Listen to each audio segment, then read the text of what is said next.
കോൺഗ്രസിനുള്ളിൽ തർക്കങ്ങൾ രൂക്ഷമായിരിക്കെ UDF നേതൃയോഗം നാളെ കളമശ്ശേരിയിൽ ചേരും.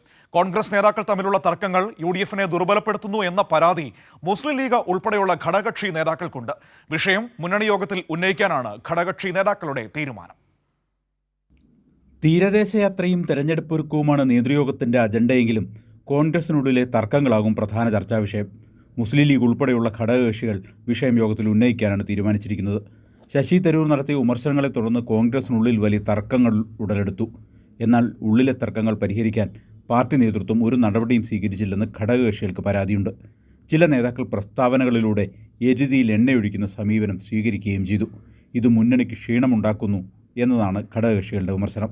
തദ്ദേശ ഉപതെരഞ്ഞെടുപ്പിലുണ്ടായ പരാജയം ചൂണ്ടുപലകയാണെന്ന് ഘടകകക്ഷി നേതാക്കൾക്ക് അഭിപ്രായമുണ്ട്.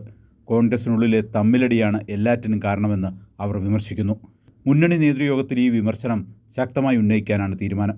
മുസ്ലിം ലീഗും കേരള കോൺഗ്രസ് ജോസഫ് ഗ്രൂപ്പും RSPയും ഇതിനകം അതൃപ്തി പരസ്യമാക്കിയിരുന്നു. ഹൈക്കമാൻഡ് നേതാക്കളെ ദില്ലിയിലേക്ക് വിളിപ്പിച്ചത് ചൂണ്ടിക്കാട്ടി വിഷയം തണുപ്പിക്കാൻ കോൺഗ്രസ് നേതാക്കൾ ശ്രമിക്കുന്നുണ്ട്. അജണ്ടയിലെ വിഷയങ്ങൾക്ക് പുറത്ത് ചർച്ച വേണ്ടെന്ന സന്ദേശം കോൺഗ്രസ് നേതൃത്വം ഘടകകക്ഷി നേതാക്കളെ അറിയിച്ചു കഴിഞ്ഞു.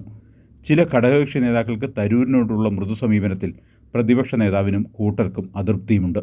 കോൺഗ്രസിൻ്റെ ആഭ്യന്തര കാര്യങ്ങളിൽ മുന്നണിയിലെ മറ്റു പാർട്ടികൾ ഇടപെടേണ്ടതില്ല എന്നാണ് കോൺഗ്രസ് നേതൃത്വത്തിൻ്റെയും വിശേഷിച്ച് പ്രതിപക്ഷ നേതാവ് VD സതീശൻ്റെയും നിലപാട്.